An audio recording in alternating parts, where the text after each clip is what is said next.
Sims, let's go.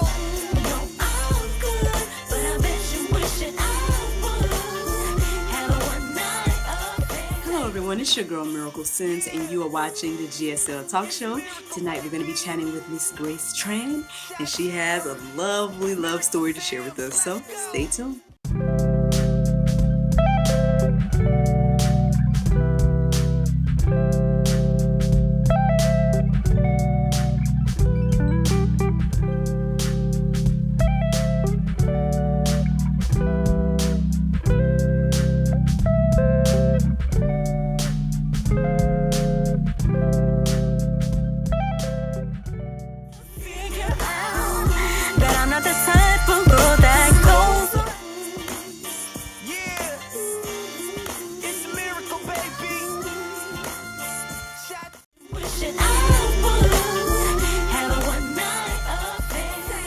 Welcome back to the GSL Talk Show. I'm here with Miss Grace Tran. How are you today?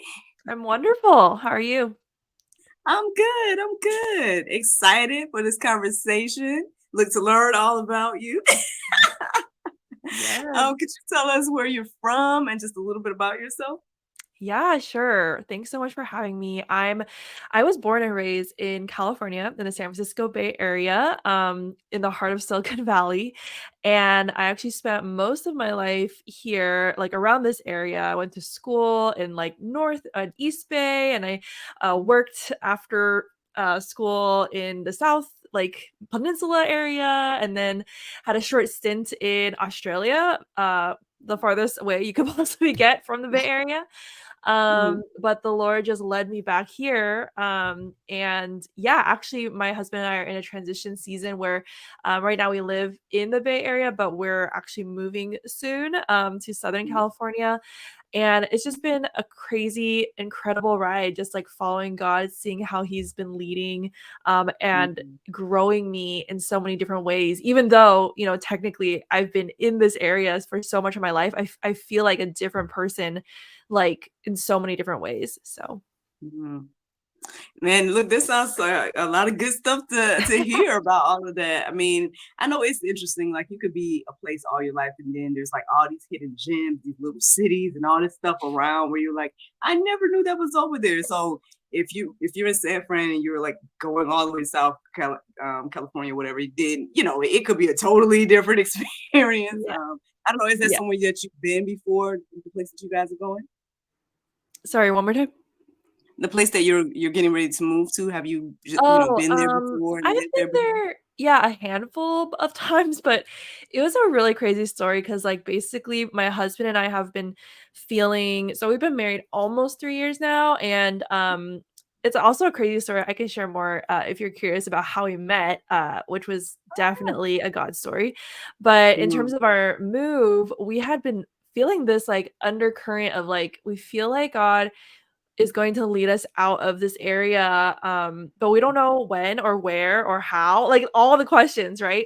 So, mhm, but that was going on for like more than I would say like 2, maybe like 2 or 3 years. Basically, like when we got married, you know, we started getting questions from people and family members like, "Oh, are you gonna get a place? Are you gonna settle down here?" And then both of us just like were really honestly like the only reason we would get a place and settle down here is if we like we're caving into peer pressure basically of like, oh, and FOMO, like everyone else is like doing it and says we should. But like for us, we just didn't have that conviction and that peace. And you know, anyone mm, who has owned a property, I think can attest to saying like, don't do it out of pressure. Like it's a big deal. So mhm, don't do it if your heart is not in it. And mhm, specifically if you don't feel God calling you to. So mm, with all that, like fast forward, we had just a period this year especially of just like praying really intentionally about like where are you leading us, God, because we don't want to just be in this like limbo forever. And um at one point we felt called to pray and fast separately and then come together after the fast. And mm, this is the wild part is neither of us had talked about this place that we're moving to like as a place we would live. But then mm. when we prayed and fasted and we came together, it was the same place. So Wow. so See? yeah, we're in the thick of it. We don't know. We still have so many logistics to figure out and question marks, literally as we speak every day. It's just like, God, we surrender to you. We have seen how you've made everything happen in the past, how faithful you've been when we didn't have a Mm. plan and we didn't know, how everything was going to work out, but it did. So, yeah, this is kind of like another layer of doing that, but together as a married couple. I love that. And yes, I want to hear like all about the everything because again, I just think it's such a beautiful thing to hear from kingdom marriages, and then also this whole thing about you and your husband seeking God and praying and all this different type of stuff. Some people don't have that testimony and stuff, so it's great to hear about that side of it as well. And the fact that God spoke to both of you all separately and then brought you back together to then show you the same place. That's another amazing thing. So I mean, hey, man, like I said, it sounds a lot like a lot of cool things to hear from you all. I'm excited to hear it. Let's first I guess talk about San Fran. 'Cause I think, if I'm not mistaken, I think I've been there. Is what's the name? Is Coronado Beach near No, that is actually my geography is bad, but yeah, that's there? not I don't think Not it's near. yeah, I think it's another place. Yeah. Or maybe I went somewhere. I feel like I might have been. I don't know. Maybe I'm getting all my city. Okay. I get I it know all I went mixed to up Coronado too. Beach for I was shooting this film and I was there. But now I'm trying to think, were we in San Fran at some point? I don't know. It doesn't matter. I was just wondering. I mean, I know it's a beautiful place, beautiful area over there near Coronado Beach and whatnot. But okay, cool. What town am I thinking of? I'll think about it later. It's okay. So then you say you're born and raised there. And yes, I would love to hear about you and your husband. It seems like this is going to be a huge part of your testimony, you guys' relationship. So yeah, how did you guys meet and all that good stuff? Yeah, yeah. Well, first of all, love that you talk about love and relationships and all that because, I feel like I was just talking with some friends the other day about we don't talk about enough of the nuances of it in the church. Like it's like Mhm. basically all you hear about dating is don't have sex before marriage and Right. find a godly, Christian, another Christian to be with, but like Mhm. everything in between, there's so much nuance. So, I really hope that my testimony can encourage some people because I'm really passionate about this, just being on the other side of it, being Yeah. in a marriage where I can pray and fast with my husband. Like I just couldn't imagine anything else. Mhm. So rewind a bit, like I most of my life was single as a Pringle, like didn't wasn't even remotely like I had a lot of friends who were like in and out of relationships in high school and middle school and whatever, but I was mostly just focused on like grades and extracurriculars and honestly was very fearful of relationships. Like I didn't want to end up in a toxic relationship. I just saw so much heartbreak that my friends went through Mhm. and especially my parents too. Like they fought all the time. Mhm. So I kind of was scarred by that and was just super guarded. I just didn't want to get like in that mess and have my heart broken and go through that pain. So I was super, super Mhm. guarded. I had like all these walls, friend zoned everybody, like all the guys that yeah, if I was like remotely interested, I would just like shut it down emotionally. So, um, Mhm. but deep down, I did like, everybody, I think it's natural, right? Like God put these desires in our hearts for a reason, especially if He does Mhm. desire for you to be married, is you have like longings and dreams and desires. But it was just like this internal tug of war for most of my life. Like, I want that, but is it possible? It's too good to be true. I don't know. Like, it's too hard. Like, just all these barriers, right? Mhm. But what I felt really clearly, I think it was around maybe in college when I actually like started following God like seriously, not just nominally and Mhm. culturally, but actually being like, okay, if I'm really all in for Jesus, like what does that mean? That means, Mhm. oh, like even my relationships, my future relationship and my future marriage, what does that mean to be like centered on God? Like not just, yeah, I'm a Christian like on Sundays, but like doing everything with God. And so Mhm. I got plugged into a really great church community and it was there that I got a glimpse and vision of these really like amazing God-centered families, like couples and their Mm, kids, like, serving at church or just welcoming people, being hospitable, praying together. And mhm, it just blew my lid off because I was like, I didn't know this kind of thing was possible. Like for me, I grew up in a home where my dad, to this day, he's still agnostic, anti-Christian. My mom is mm, Christian, but like they always clash, never talked about faith, and we never went to mm. church. So Wow. yeah, it just gave me vision. So fast forward, I remember I was in this situationship, I guess, with this one particular guy, and I was just like so torn. Like he's Christian, but I don't know, like, it's something just feels off. I feel, is it just me? Mhm, Am I just awkward? And I mean, I am awkward in a lot of ways, but what I realized at a retreat was God spoke really clearly to me during a worship song. You know that song by Corey Asbury, "Reckless Love"? I know it's like mm, controversial sometimes, but mhm, that song God used to speak to me, and it talks about like God's reckless love. Like he pursues, he goes after, he kicks down walls to go after us, right? And I was like, mm, this guy, I just feel like I'm confused. Like he's playing games. I don't know, maybe it's unintentional, but I just realized then and there, the man that God has for me won't leave me confused and feel like toyed around with.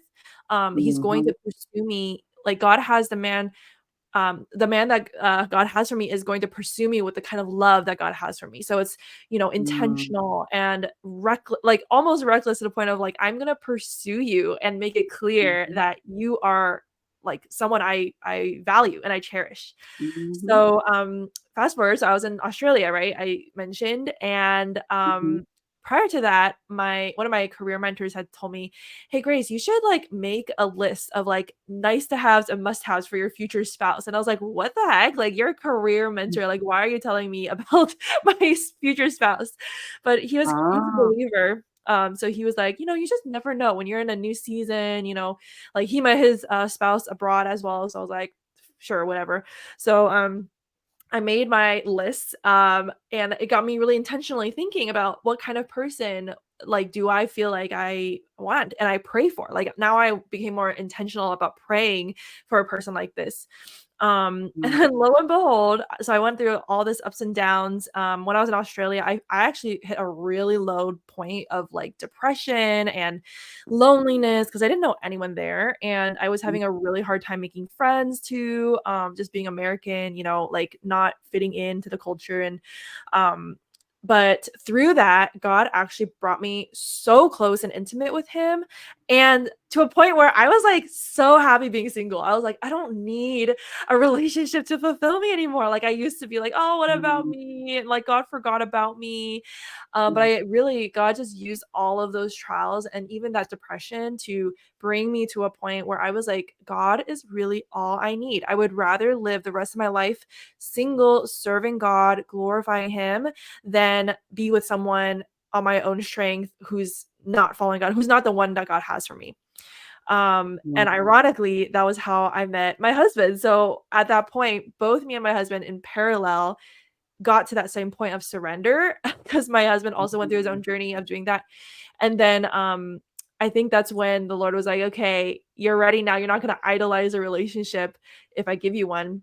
And we met on a Facebook group for this YouTube channel that we both watched. It's not even a dating channel or anything.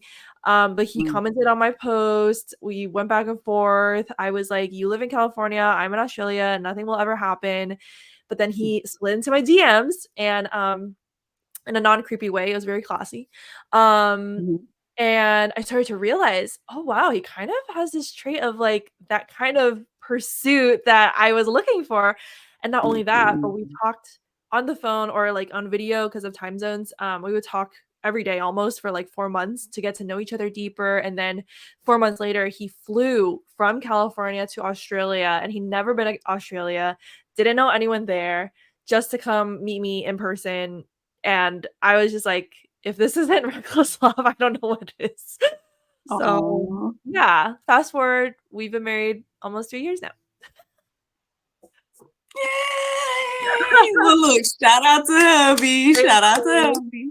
I just love love. I mean, honestly, anybody that watches this channel, they should know at this point. Well, one, I definitely have a heart for single people and things of that nature. I'm on the other side now, but I had definitely had my whole single journey, wrote my book, all that about as well. So it's Yeah. like it was kind of tough for me because I too desired love Mhm. and, and everything like that. And so it was a whole thing. I got to get on to my testimony right now because it's about you. And I know the people that watch the channel should already know my things, but still, it's just, so it's beautiful to hear, like, and refreshing and whatnot to hear that you guys are on, on this journey together, obviously equally yoked and things in that nature. I can't help but think about that when you talked about your childhood and whatnot, because Mhm. it does seem like no judgment X, Y, and Z, but just based on what you were saying, it seems like, perhaps when it comes to your mom and dad and the things you were witnessing and things like that nature, that I guess that wasn't there when it comes to that. And it's very important. I think people down men all the time, you know what I mean? And but I think your story kind of shows just how important it is for the father, right? Yeah. To be Yeah. rooted and got grounded in the Lord, because you said Yes. like you guys didn't really go to church and whatnot, even though your mom is a believer. And so that's the Right. thing, you know, it's if the father was taking that lead in that area as he should, Yeah. then whether your mother was or not, like he would have been taking the lead, and then your family would have been there. So this Right. is a call, fathers. Call, for the men. Y'all need to step up in y'all's households as men of God, because it, Yeah. let's just say your life went a whole different path and everything. Like, and that's another thing too. I mean, I don't know if you want to share with us, how you came to Christ from that situation, because which I think would be a beautiful and important testimony of your story, because again, with hearing and seeing two separate things, you could have easily fallen into like, what, I don't need this Jesus thing, whatever, Mhm. So I Yeah. would love to hear a little bit more about that if you want to, Yeah. kind of. Yeah, no, I totally agree. I think that, it just makes me think of when you're like single and like wanting a relationship, like I feel like for a lot of women, especially because we've been conditioned by society and culture, like that our value comes from like whether a man looks at us a certain way or says Mhm, we're attractive or says we're worthy of pursuit. Like I know a lot of mhm, people would say, "Oh, I don't need that. Like, I'm independent, I'm strong." But like deep down subconsciously, I feel like most women like don't even realize that exists, but it's there mhm, just because it's everywhere in the media, even Disney movies we watched like growing up, like the princess, yeah, gets saved by the guy or the guy yeah, kisses her and then she's like miraculously, saved. So there's just a lot of mhm, these like subconscious narratives that we've been sold about our worth depending on being attractive to a man. And so I mhm, feel like that in a way like lowers our bar a lot of the times of like, oh well, mhm, he's nice, he's cute, like he makes me feel this way, he's charming, and then your mhm, hormones come into play. So it's like very confusing, especially when you're in that infatuation stage. You just get so clouded because you're like you're you are actually in love with the feeling of being loved mhm, versus I think what's so important, especially now, like walking through like all the ups and downs of marriage and like pursuing the things that God has for us together. It's like the most important thing ultimately is, are you guys aligned spiritually? Like, are you like pursuing God together? Because if not, one of you is going towards God, the other one is kind of like, distracted or going another way. And it's like mhm, hindering the both of you from pursuing the things that God has for you. And mhm, just like you said, I think the man, I mean, it's biblical too, right? The man mhm, is deemed to be the spiritual leader of the household. And what mhm, our culture is doing right now is telling men, you're powerless, you're weak, we don't like you. Like it's almost this mhm, hyper feminism. Like I'm all for mhm, empowering women. Like as a woman mhm, myself, I love that. But culture has a way of over indexing to a point where it's like diminishing the role of man, like biblical masculinity and manhood. And this is mhm, forcing so many women to be like, yeah, that's right, I don't need a guy because I'll take the lead and I'll do everything. And it doesn't allow it doesn't allow you to therefore become a supportive, person to your Mhm. spouse or your significant other. So I really feel like at the end of the day, it's about knowing like how did God create us like uniquely and trusting that his word is true. Like we are created to be complementary to each other. And how do Mhm. I, as a woman, yes, take charge of my like things that God has called me to and given me strengths to do, Mhm. but also know when to step back, when to let the man lead and when to support him, encourage him, affirm him to become the man that God wants him to be. And I think that's Mhm. really key when it comes to raising more men to be leaders in the home, in Mhm. relationships, but even if you're like parenting your son, like allowing them, don't coddle them, don't like spoil them and be like, oh, I'll do everything for you. Cause then they grow up being like, oh, I'll like find a girl who was like my mom, taking care of every single thing for me. And that's just like enabling that further. So, Mhm. Mhm. Girl, so much to talk about there. I mean, honestly, you definitely dropped a lot of gems and wisdom. If you're not married, I hope y'all are taking notes. Look, both male and female. And if you are married and didn't know some of this stuff, she just dropped the mic on y'all. Okay, because it's so true. I mean, but then the interesting thing about that conversation is that I definitely have had more conversations with women that want to take the lead, or they say they want someone to be a leader, but at the same time, you see them doing all the things, whatever the case is. And yeah, it's like you're not submitting, like not only to you're not submitted to God, but then you're not willing to be submissive to a guy, but you want a guy it's like, and then honestly, the type of guy you want, you would need to be submissive to. Like, you know what I mean? Like right, you, and not just right, because I know this word comes with this heaviness or whatever. They're like, oh, submissive, but it's more so like everything you said earlier. It's like right. being that encouragement. That the funny thing about the marriage I'm in or whatever, me and my husband, like a lot of times I feel like, man, do I even help you at all? Because I'm like, I Yeah, could probably do way more, right? But right. what he comes to me for is like, those times where he wants to just talk and Yeah, think things through or whatever the case is, and yeah, or asking me the most random question right. where you're like, did you really need my opinion on it? But I'm listening and I try my best to give whatever feedback or whatever I can about, because he doesn't really ask for much of me or whatever. And so that's the thing. It's like maybe, obviously is what I've learned along the way is being uh who or focusing on your particular person as well, Yeah, is because yeah, a lot of times we like to put it all together like, well, all men, men like this and want this and everything like that. And then you quickly learn that no, all men aren't the same, just like yeah, all women aren't the same. Stop lumping people up. Just focus on the individual in front of you. right. Because again, I came into the mindset or came into marriage thinking like, okay, all men want fill in the blank. I mean, I can Right, see, right. I was like easily fill in the blank with sex because I mean, Yeah, I'm always yeah, talking about that. But anyway, but let's say that or whatever. But it's like, all men want this or that. And then come to find out that, well, maybe my husband don't think that way, or maybe this, that, and the yeah, other. And it's like, I need to, okay, so this whole idea, one, just a few things I've learned, or throughout marriage, or that I'm focusing on is that one, perfection is a fairy tale. So there's always going to be some type of issue. Let's just already get that on the table when you meet somebody. Like, I know that you and your husband sounds like it's a great match and everything is wonderful, but I'm sure there's something, you know what I'm saying? Just yeah, like with me and my husband, I yes, say we're not, we're human. So there's still some imperfections in both of us or whatever. But do yeah, I feel like he's the perfect man for me? Yes, and I couldn't imagine, being with anybody else.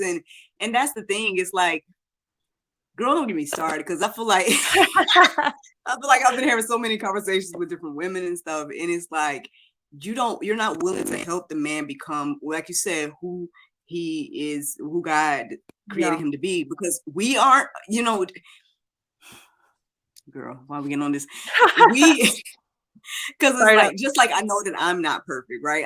Yeah, And he helps me to be better. You know what I'm saying? So why do we sit here and expect that the man is going to be everything all the time? Like, he's going to right, need some right, help and assistance too. And so as a yeah, wife, you have to be willing to help him, and vice right, versa and stuff. Yeah, it's vice versa, but it's called help mate for a reason. Or you ain't even right, willing to help the man become. It's yeah. It's it's Anyway, girl. exactly like I totally agree. I think it's exactly how God even is our helper, right? Like the Holy Spirit is our Mhm, helper. Not that the Holy Spirit will do everything for us and just keep us infants, but like he mhm, empowers us and I think it's this partnership, right? It really is like learning. I think it's Galatians 5 or 6 that talks about like carry each other's burdens, but it also talks about mhm, carry your own like weight, like carry your own mhm, backpack basically. But also mhm, if you see someone carrying a boulder that's too hard to carry, like yeah, go and help them, but out of an overflow of knowing you've got your stuff and it's like a dance, right? It's like a tension, mhm, managing the tension of you take ownership of your own stuff, your growth, your, you know, your weaknesses and the things mhm, that you're struggling with. But then at the same time, as as someone who wants to love and help and serve someone else and is called to do that, like do mhm, that as well out of a healthy place of being rooted and anchored in God as your I think that's the ultimately like the thing that you were talking about, right? Like it's not about the other person fulfilling us and you know, meeting all of our needs because that's just not humanly mhm, possible. And I think again, we've been sold this lie, like, you know, they'll complete you and you'll mhm, finally have your happily ever after. And it's just not mhm, true. Like, of course, it's a blessing to be in a mhm, relationship and a marriage, but definitely like it just amplifies in fact a lot of your triggers, insecurities, fears, and at the end of the day it's really about leaning on God as your source. Like God is the one who will fulfill and meet all your needs, there it and is. everything outside of that is a plus, like in addition, Mhm. but not in replacement of what only God can do. Girl, that we can honestly end on that because I mean, yeah, that's what the people need to know because again, like I feel like perhaps your marriage came and my marriage came when we finally realized that, right? Instead Yeah. of, focusing so much on and like we said earlier, idolizing the man in the marriage, the man came after I realized that okay, you know what, Lord, it's me and you at the end of the day, and Yeah. you've been there and that helps me even in the moments where again where things may not be, maybe questionable or whatever the case may be. It's like what is going to hold you accountable in your marriage if let's say your significant other, is falling short in a way where you're like, oh well, you know what I'm saying? If everything is Right. hinged on what they do for you or whatever, then it's just there's no great foundation there. Like at the end of the day, I can give my husband grace and mercy in the things that he falls short in, or maybe, whatever the case it may be. And I'm sure he does that for me as well. And that's the thing. It's like, but how can I give him that? I say it comes from again my relationship with the Lord, because I know that that God has given me grace and mercy for all of these. Right. So who am I to not give my husband and everybody else grace and mercy too? So it's one of those things because again I say this all the time here on GSL. I'm like, I feel like we always want the grace and mercy for us. We're like, yes, Lord, give it to me. Yes, everybody else, oh, I'm just human. I fall short, da da da. We say all the things, but then when it comes time for us to give that grace and mercy to somebody else, we're like, oh no, look, oh, I need justice and Right. whatever. You know what I'm saying? We Yes, don't want to do that. But yeah, exactly. that's good. Like all those things you shared already is great. I would like to hear a little bit more when you talked about like Australia and Mhm. how did you end up getting, going there and whatnot? Look, shout out to all our people that watch us in Australia. Yes, I love Australia. I miss it a lot. Oh, Yeah, that was also a God story now that I think of like, I feel mm, like my life is just, like, plot twist after plot twist and in the best way possible. But basically so I had been in this, like, rotational program at work, that was also a God story how I even got there. But basically, you know, when it came, to the end nearing the end of my first rotation, typically you apply for like these different roles. I think you can apply to up to 5 roles, and based in different offices all around the world. So I, you know, in college, I never had any desire to study abroad. I was like, I'm good with California. I like it here. You know, I'm good with at least America, right? Like, I was just very comfortable. mm, But I just had this crazy thought, like, as I was just thinking about the rotation, I just had this thought, wouldn't it be crazy if I put like another country? And then, it's always that wouldn't it be crazy that, it's like that's probably God. But I just like I was like, oh, whatever, it's a random thought. And then but it kept coming up when I would be praying about this, when I'd be thinking about it. So I was like, I don't know, like where would I put so I just glanced at the possibilities and I was like, "Oh, the Australian one looks kinda cool, but what's there? I've never been. I don't know anyone there." Like, and I actually heard, like, negative things in terms of, like, a corporate like, if you wanted to climb the ladder in your career, which is what a lot of people were saying, like, go to a faster pace, place, not Australia. Australia is, like, where you chill or whatever, and I was like, I mean, Mm. chilling doesn't sound bad to me.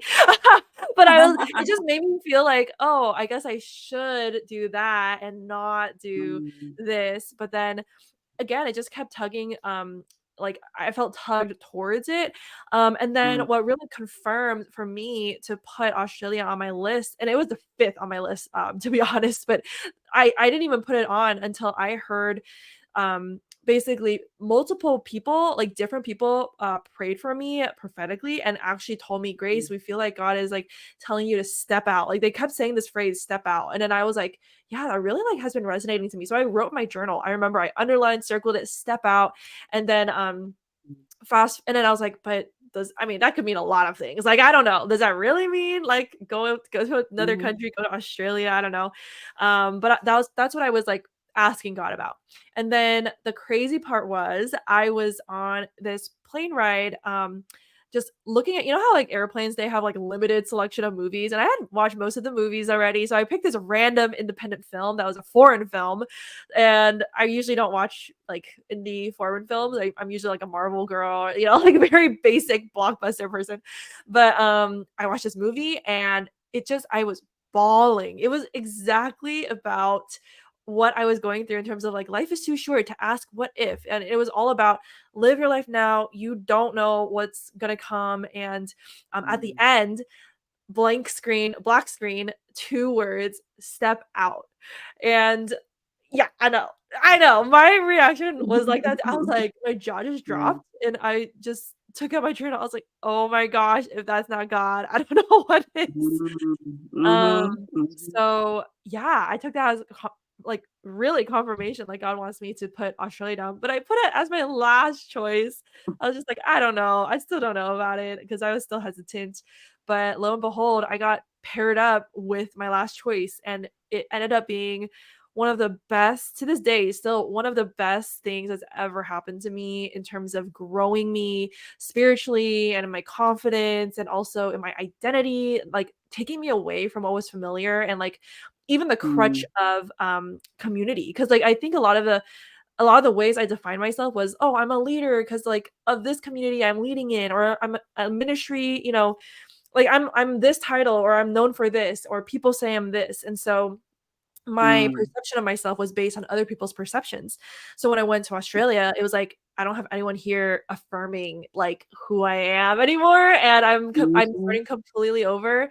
So it really rocked me and then especially because I was like, God, I thought you know, you I thought you brought me here to like do great things for you and I'm not leading, I'm not doing big things and that chase for significance was also something that God mm, really humbled me about like, do you actually believe can you actually understand like what it means for you to be enough as you are, not for what you do, not mm, for what you're known for, but just being my child. And that was so mm, humbling just to go on dates with God, going to the beach and going on walks and just like really meditating and noticing like, oh, God's really with me right now. And like, what does that mean that that's enough? So mm. Wow. No, I was thinking when you were talking about the cons that you heard, I was like, oh, did you hear about the animals? Because that's the only thing I've heard. They're like That too. tarantulas, I did not do well with spiders. anacondas. Yeah, yeah. Surprisingly okay, just a myth bust in case anyone's curious, there Mhm. aren't that many, creatures in, like, more city areas, it's more like the outback, like, if you go in the like, Oh, the desert areas, which I didn't mhm, go, I was mostly in the city, but, okay. yeah, I would not don't knock Australia because it's so beautiful. It's like the water's so blue and there's nature and city and food and diversity. So anyway, they should pay me Cool. for their tourism department. Yes, yes, awesome. And so you said there you met a mentor that told you to write the list. Mm, Look, the look, list. the epic list. I did one too, went back, and I was writing some details. I must have left some stuff out. I was like, I wasn't prepared for a couple of things. Yes. But yeah, so tell me about your list. Did you do Yeah. it? And how do you feel that Yeah. how did the comparison go? I love this. I love this because, there's a popular pastor out there, a lot of people know he talks about ripping up your list. And I Mm, love Michael Todd. He has a lot of great stuff. But when it comes to mm, this list, I think when people just see the headline, it's not the full story. So let me mhm, give my take because I agree with a lot of things he writes about in terms of relationships, mm, relationships goals and all that. But I think the wrong approach when it comes to the list is making this list of like he must be 5'9", he must, make six yeah, figures, have to work in like this sector. He can't mm, like tomatoes because I don't like tomatoes. It's just like these very specific things that at the end of the day are not the core of their person, like their character. mhm, So mhm, when I talk about making a list, my list was so I had a nice to have and a must have, right? The must have and both were pretty short. It wasn't like extensive. That's the other mistake I think a lot of people make is like, oh, I have like 30 requirements. Oh, they only meet 29, like, or they only meet 20 out of 30. I don't know. But it's like it was probably 10 max for each of them. And I also held it with an open hand. I was like, this is just an exercise of dreaming with God. This is just like asking mhm, God, you know, if I were to imagine the kind of person that I should be looking for, what should that kind of person be? So I really mhm, invited, I would encourage anyone who, if you haven't yet, like, I think this is I would recommend making a list, but the right kind of list and in the right way, which is yeah, inviting God in, being really prayerful, like God, I know my heart can be deceitful. So I don't want just what I want. I want what you want for me. And like right, really being open, having like a blank canvas and asking God to inspire you to write down, just core values, character traits. So for me, for example, some of them were like, well, the top one for sure was loves God, like has a genuine relationship with God, not just like a Sunday Christian, like going to church, but partying, like the next day or getting wasted. Like I want someone who has a genuine relationship with God and wants to pursue him like wholeheartedly with his mhm, whole life. So that was like the biggest one and the top one. But the mhm, second, or the other ones were something like, can apologize easily. Like humility was a huge one for me because I saw in mhm, my own family, how detrimental that was with my own mhm, parents not having one party not having that. Another one was being open minded, being open to new ideas, to try new things. Like that again was from my background. So I think actually it helps to reflect on what are some things you've noticed in relationships either you've witnessed growing up or around you that you're like, oh, I that reminds me I really care about this one thing, and like write those things down. So mhm, and then on my way, nice to have list, I'll just share some fun ones. Because I was like open, I was really like, okay, this is just for fun. This is like, I don't even know at this point, but mhm, I wrote, like kind of has a bent towards like initiating and like planning things because I mhm, plan so much for my work and my life. I like am tired of planning all the time. I'm like, I want mhm, someone ideally who can take initiative, plan dates, plan trips sometimes. It doesn't have to be all the time, but that would be nice. That would be nice to have. mhm, Another thing was has a mutual interest and passion for faith, the intersection of faith and work or business, because mhm, that's something I mhm, was really passionate about and still am. mhm, Another one I think was like, it would be nice if they were um, like my height or a little taller, but I was like that's a little, I was like borderline vain at that point, but I was like, if I'm just being honest right now, right? Like that's mhm, what I would be looking for, but not, this is not to diss anybody who's not like that. But for me, I was like, that would be nice. And then, Mhm. yeah, also from a similar cultural background. That was another thing because I was like, at the end of the day, I'm not discriminatory or anything. I'm open to anyone. But I was like, but I do see there is kind of this like beauty when someone understands like my culture a bit and we can like relate on that level. And plus, because I also really felt like God had put in me this like anointing to minister to other Asian Americans. Like I'm Asian Americans, Mhm. and I felt like Mhm. if God wants me to minister to them, maybe, he would put me someone who also like ministers to Asian Americans as well. So um Mhm. yeah, I hope people don't take that the wrong way, but I literally was Mhm. like, I feel like that would align with the vision that God's put in Mhm. my heart. But again, I'm open to anything. I don't I'm not going to limit what God can do just based on, my preferences or my list. So anyway, when I Mhm. met my now husband, it was crazy because at first I was like, oh, I don't know if he meets a lot of these, like, because we were still getting to know each other, and there were some like red flags in terms of um like being long distance, things get mistranslated and he's not texting me back and I'm like, oh no, what's wrong? And then I start spiraling and I'm like, oh my gosh, he doesn't meet these requirements. But then it's funny because as time went on, we built our relationship more and deepened it. And then especially when we um closed the gap and weren't long distance anymore, I started seeing so many more of the traits come out that were on my list of the open-mindedness, Mhm. hunger to learn, humility, just to an extreme degree. And also he's also Asian American, like a different he's Vietnamese American, I'm Taiwanese American, but we actually related so much with like the Asian American struggles and like also helping other people with those things, and that's what we do honestly now with our coaching and our podcast as well. And Mhm. then also, yeah, his first comment on my Facebook group post was about faith and work. And I think we're like about the same. Maybe I think he would say he's a little taller than me, but I think we're pretty much like the same height ish.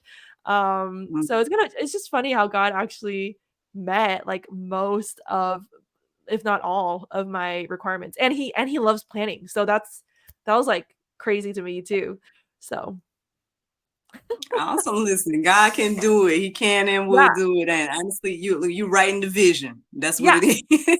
Yes, don't be Bible afraid to tells us write to the do. vision. Yeah, sometimes we're Yeah. so I think I get caught up in this a lot too. We're so like, "God, just do whatever you want. I don't want to, get in the way. It's selfish, it's Mhm. bad." But I've just been learning more than ever before, especially now in this journey of entrepreneurship, of like casting vision with God, of realizing Mhm. there's so much that God puts in you, especially when you're walking with him, you're connected with him.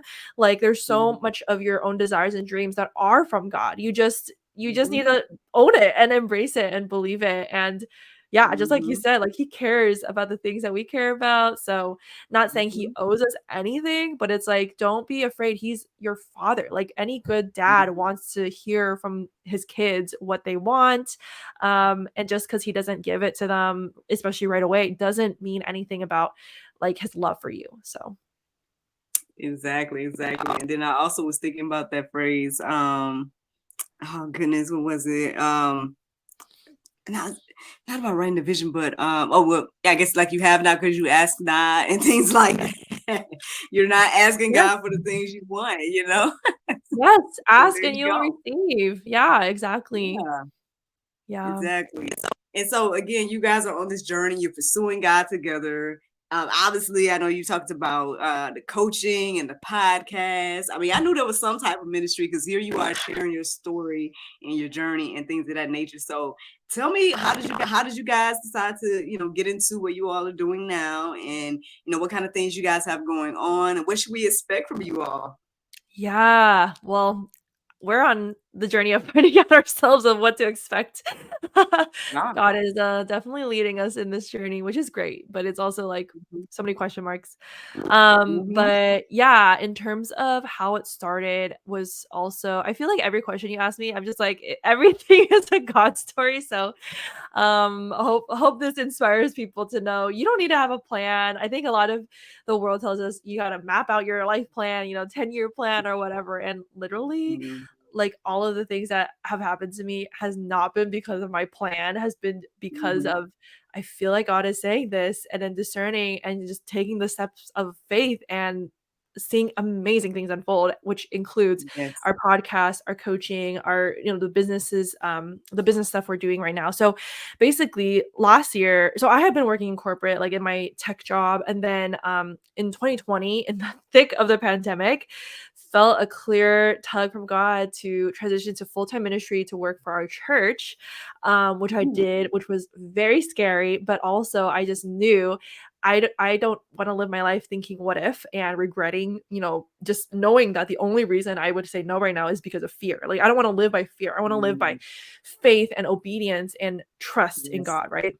Mhm. And so, yeah, I think that's a big question. I think for anyone who's like discerning something, like imagine, because all of us one day will come face to face with God in heaven, and will we want to be like, sorry God, I was just too scared to do it? Like it's so much better to be like, I did it and it didn't work out the way I thought, but like how much more pleasing is it to walk by faith, not by sight. Mm. Anyway, Mhm. so um 2020 I left, and then end of 2022 I also started feeling a really strong tug, which was even scarier than the one before, because this time I didn't have a backup plan. I didn't have a clear what's next. And everyone kept asking me what's next. But I was like, all I can tell you is I really feel like God is telling me to step out of this boat. Like just like Peter, stepping onto the water. He didn't have a thing that he was hanging on to, or a rope, that he was hanging on to. He had to step out completely onto the open water.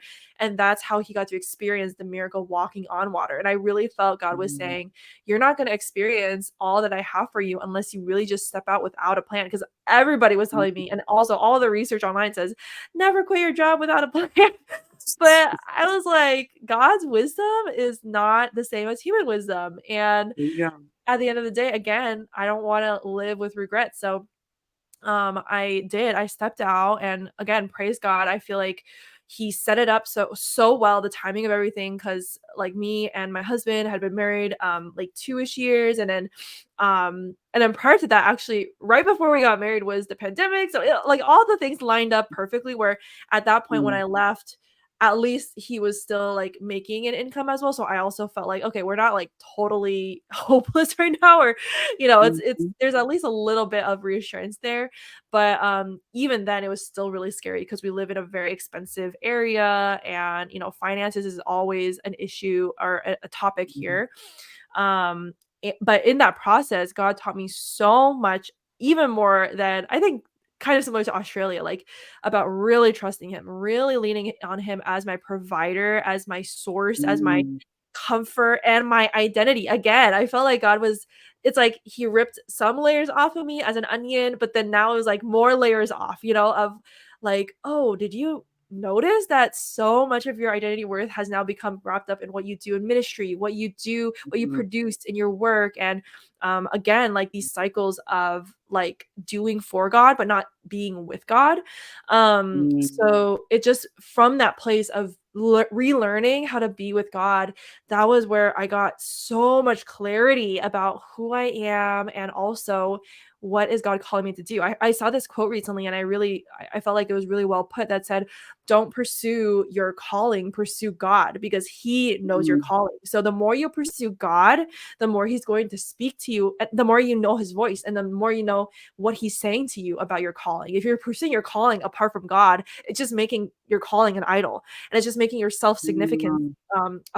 putting it on a pedestal, versus rooting your significance and worth in God, and then out of that an overflow, knowing and like following where he's leading you, right? A lot of people are like, oh, I don't know God's will. If he could just tell me his will right now, that'd be great. But it's like the whole trick is, or not trick, but the whole paradox, I guess, is it's the less you pursue that thing, the more you're going to get it, because God wants you. He doesn't want what you can Mhm. offer. He doesn't want what you can do above what, like, the relationship that you have with him. So Mm. So Mhm. yeah, that's how I really got just Holy Spirit, like divine downloads of like this podcast, where we encourage and equip Christian millennials, especially on how to live out their faith in their everyday lives, whether it's work, relationships, career, money.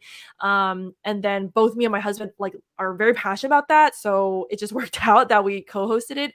And then on top of that, he also was feeling like God tugging him to also pursue coaching, like being a Christian life coach, who also focuses on like mindset, mental health, emotional help, and helping people break free of those internal barriers. And he's so good at that. But I feel like it's such an unconventional job. Like a lot of people in the Bay Area still give us blank stares when we tell them what we do because they're like, "You guys are crazy." But Ah, it's like I see how like lit up he is every time he coaches people and how people are so blessed by his coaching. And he really has that gift. So I'm mhm, just so excited. And for that coaching business, he's like pouring out, coaching people, helping people get freed and healed and encounter God and get clarity in their lives, regardless of what they're going through. And for me, my background's in marketing and communication. So I'm helping him like with that part of the business that he is not good at. So it's like again that complementary mm, gifting. But I would definitely say, like, just being real, it's also been not easy and not smooth. Like a lot of people mhm, just assume, oh, like so great, everything just worked out, which it's like, yeah, it works out, but it's also been so hard in so many moments. And I really feel the more you pursue the things that God has put inside of you, and especially when you're doing it with a partner who is also like you guys are just stronger together, right? You're better together, mm, and that literally puts a target on your back for the enemy to be like, I want to stop them. I want to throw even more things at them.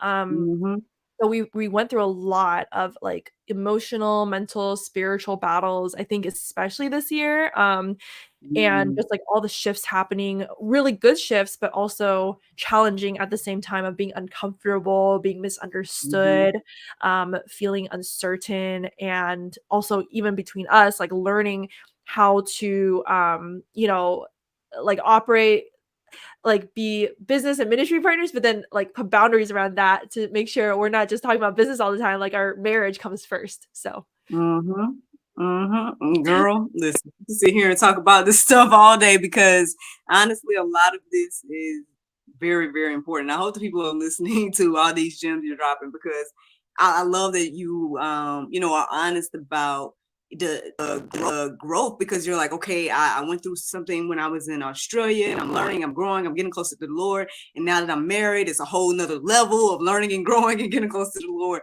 And yep. that's just a nice reminder for us to just realize that, until we die, y'all, I mean, we're always going to be, Yeah. constantly growing and learning. Like, you're never going to just arrive and be like, oh, I got it all figured out. Life is, hey, that's it, so Yeah. just expect that, honestly, yeah, expect constant growth. Like, okay, you may have achieved something and learned some wisdom and whatnot, but just know that more is coming, I think it's just I feel like this is something I say all the time again. So sorry, y'all that listen to me all the time. But it's just, I feel like this. I love that you're being open and transparent about these things because people listen to believers or they'll talk about Christians and then they for some reason make it seem like there should be no suffering or there's no ups and Yeah. downs, like it's just Happily ever all after. good. Yeah, Yeah. you come to Christ. Yeah, it's happily ever after. Come on to Christ, and that's it. Yeah, you come on to Christ, and yeah, there's a lot of happiness and joy and whatnot. But guess what? Calamity and stuff is still going on. But that's the beautiful thing. You can still have joy, peace, hope, and all the fruits of the spirit in the midst of those things. But he didn't Yeah. say those things is going away.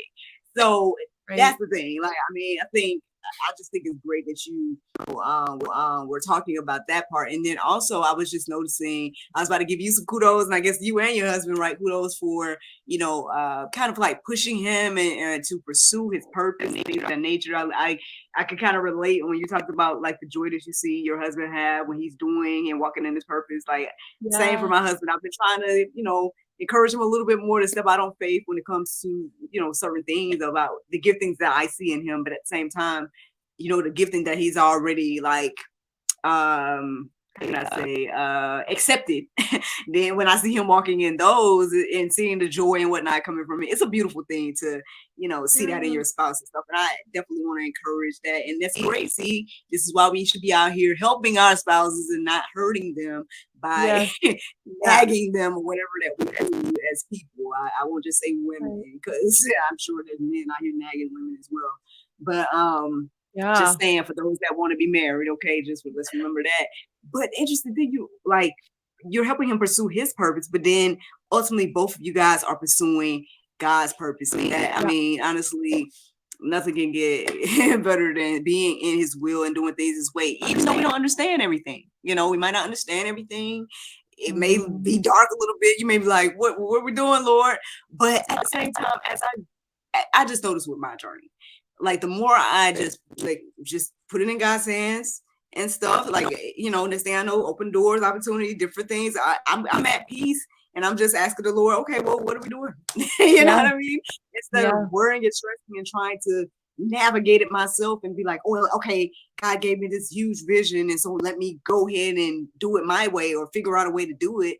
I'm Right. just like, okay, well, it's gonna come. You know what I'm saying? Yeah. I know that sounds crazy to people that don't believe or whatever, but it's like I'm just glad to hear another living witness that someone out here is also walking by faith and allowing Yeah. you guys both. It seems like allowing God to lead and guide your lives. So Yeah. that's Yeah, amazing. well, I think one, metaphor that you just reminded me of is, like, I was watching this documentary. I don't know if you've heard of Live to 100, but it was a pretty popular documentary on Netflix, that we were watching. It's about what, they studied, like, centenarians, like, people who live to 100 or plus years old, and the concentrations, they're called blue zones all over the world. These blue zones have the most amount of centenarians in their population.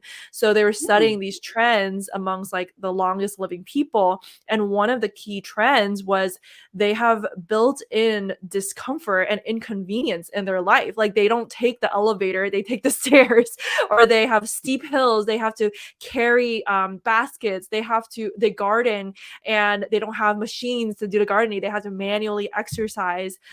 In Japan, for example, they were saying a lot of them don't even have like comfortable furniture. They just like sit because they have to sit on the flat ground. They get up and they're using their leg muscles on all these ways. And it just got me thinking. I was like, wow, like the American dream is all about having comfort and convenience and ease, and that's the exact same thing with life. Like we think, oh, the dream is like not having any problems and like, you're good with God, you're like a strong Christian and, everything's good. It's all working out. But, when you think about it, the whole point of life really from God's lens is that we would be growing in our relationship with him. We would have intimacy with him. We would be leaning on him and trusting him and seeing him, not as like a side, like I'll just go to him when it's convenient, but it's like actually doing life together. Like he wants us to be in communion with him, in connection with him. Jesus literally says, abide in the vine. Apart from me, you can do nothing. So it's like, he doesn't want us to just like, oh, I'm great now and I don't need God. Because like that just makes us apart from him. There's no life there. There's no Mhm, true life and joy and purpose and fulfillment apart from God. And so God mhm, designed us in a way where we need him. And ultimately our lives, yeah, it's going to be, I mean, Jesus guarantees it will be full of suffering and trials, but it's because mhm, we know him, we can get through it. Just like you said, we can endure, we can persevere, and we can actually grow and come out even stronger through them, which is mhm, totally like, just like going back to the example of the exercising, it's like the inconveniences is what actually gives them the longevity and helps them to thrive more than if they were just coddled and catered to. But it's very counterintuitive because it's like as human beings we just want the ease, but really, mhm, I mean, if we really want to thrive to our fullest, it actually, we have to in a way kind of expect and even sometimes seek out the discomfort, not get complacent, mhm, not stay in our comfort zones, but actually be like, God, stretch me, like take me further and farther than I could on my own. So mhm. Girl, yes. Hey, look. Well, I want to give you some time to chit chat about this because I noticed that you referred to kind of having a heart for, Asian people and wanting to, Yeah, I guess, minister to this particular group and things like that. And I don't yeah, think there's anything wrong because honestly, my thing is, I feel like when like I told you guys earlier, I have a heart for single people, right? And so mhm, I'm out here trying to make content. I'm out here trying to like, hey, right, single folks is okay, have morals, have values, like gotta do it. I'm trying to create content centered around that as well as, obviously this love relationship and all that type of stuff.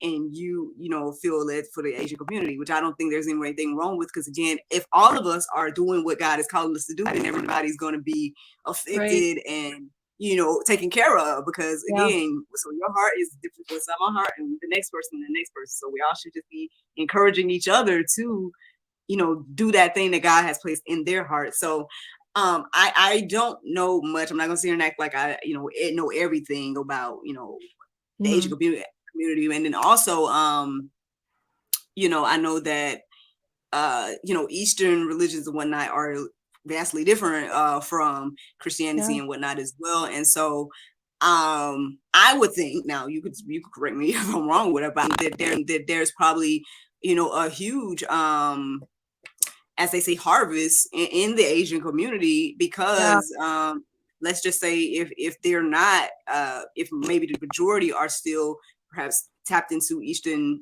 religions and things of that nature, yeah. then again, your ministry is a huge and important one. So I mean, I don't know, is there anything you want to share with us in regards to that? And obviously the desire and stuff like that. Or am I coming out of this field here to think like the harvest is plenty for the Asian culture and I mean, community? Like, no, you're completely correct. I think, um, you're right, like, everyone is called to a different, people, really, like, at the end of the day, our purpose is based on people, so it's like, who at mm, the end of the day, who has God given you a heart for? And, yeah, for me personally and my husband both, like, both of us have just very clear experiences where when we're ministering to specifically like other Asian Americans, I think it's because it's so tied in with our own journeys of like learning how do we unpack the cultural influences of our background, our families, also yeah, the religious part of a lot of the Eastern religions actually, even if you're an Asian Christian, actually a lot of the culture of the Eastern religions have been seeped into the culture, so you don't even realize mm, until you really analyze and critically look at it through the lens of the Bible, like there's a lot in that subconsciously is still keeping us in chains that we're not supposed to be in. It's kind of like when the Israelites were freed from slavery in Egypt, it was like they still had the slavery mindset, and it was hard for them to operate in the freedom that actually they've already been given, but they're still like dependent, like having all these like poverty mindset, scarcity mindset, and even said, oh, we should just go back to Egypt, like it was easier back there, and like it's at least it's comfortable because it's familiar, at least they know what to expect. But when they're out mm, of Egypt and they're in the wilderness, it's scary. And so it really forces them to like, oh, like who am I? And like, how do I trust God in the unknown? And how do I depend on him for my daily manna? And I really feel like that's similar for like especially people, not just Asians, but I think everyone from our cultural backgrounds, we have cultural influences that actually gave us these false belief systems that I mean, some mm, of it is good, but some of it is actually not aligned with how God wants us to operate. And I'll just give one mm, really tangible example is a lot of Asian Americans, especially if they're first or second generation, in terms of being born here, like their parents were immigrants, like both of me and my husband, our parents were immigrants.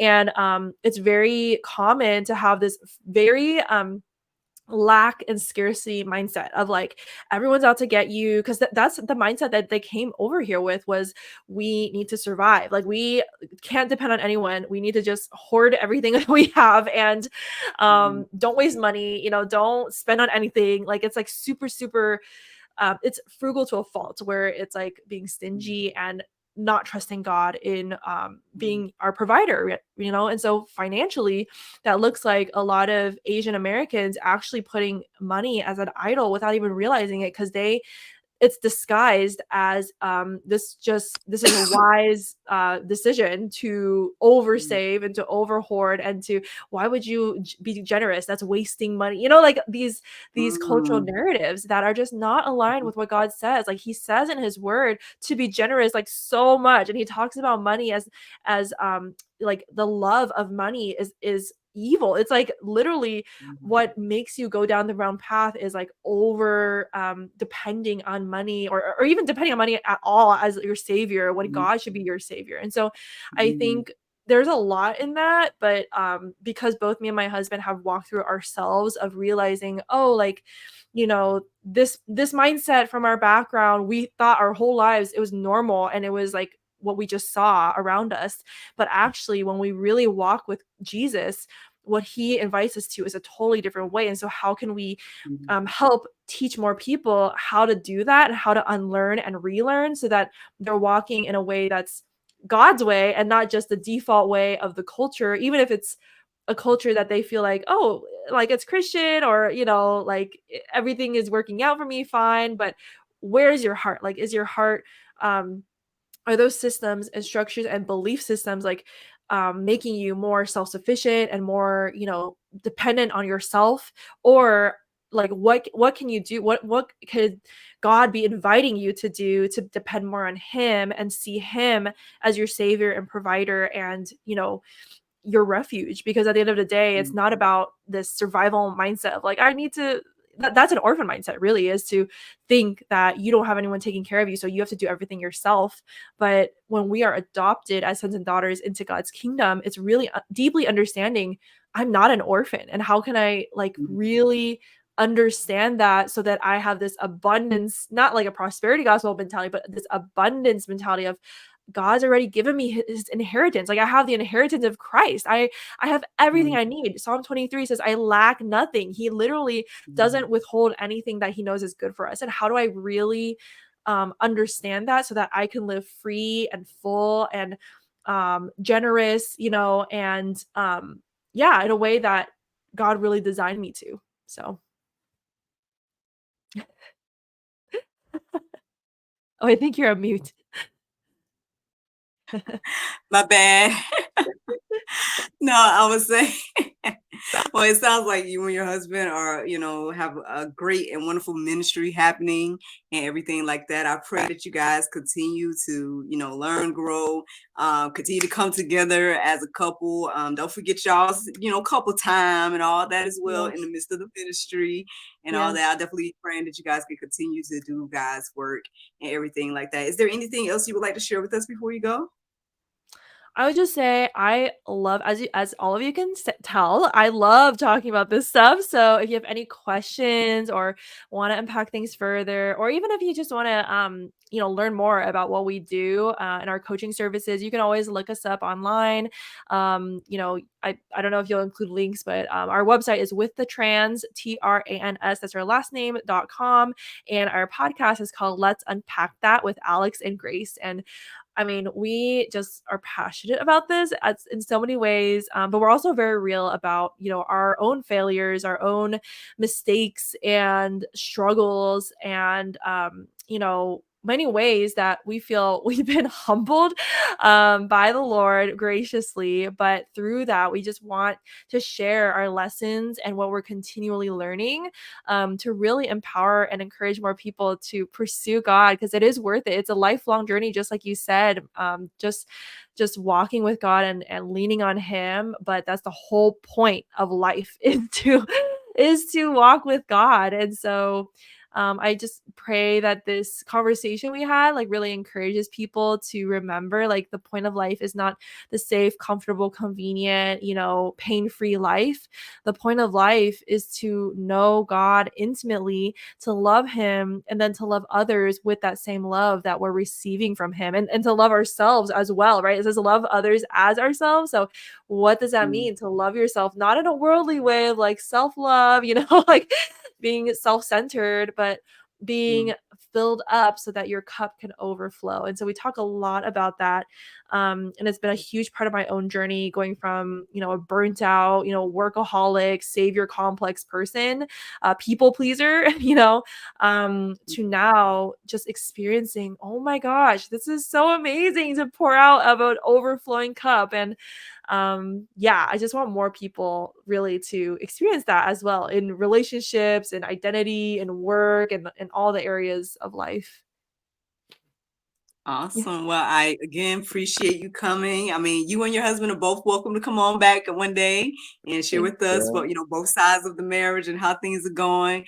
Look, don't get me started, but I know they probably bugging you about kids and stuff. So we ain't get into that conversation because I feel like as soon as I got married, everybody's like, so when you have a baby, I'm like, hold on, like we just wait now. Let's Slow down. right. Like, can I get some stuff off but Yeah. honestly, whenever that time comes for you, I mean, I hope you're encouraged and inspired because, I didn't have to give up anything really. Basically, well, I did give up some things, but I had to honestly having my son motivates me, to pursue things to another level as well. So Yeah. that's one of the beautiful things about it. But no pressure coming from me because I know you No, probably getting yeah. pressure from your family I get it. and I your get it. friends. Yeah, we I know definitely we we got do. ministry to do. Yeah, no, we definitely do want kids, like, maybe Mhm. in, like, next year or 2 or we don't know. Whatever God wills, What? but, Yeah, we're just doing the yeah. best we can now to, establish build and cultivate a firm foundation, and, yeah, we know that it's gonna be another level once we have kids, so in many ways, many ways. That is so that is so true. Yeah. But I mean, like I said, you're welcome back to come back and whenever that time comes or before then, whenever you guys are welcome back. Thank Thank you you. so much for visiting tonight. Thank you. Thanks for having me.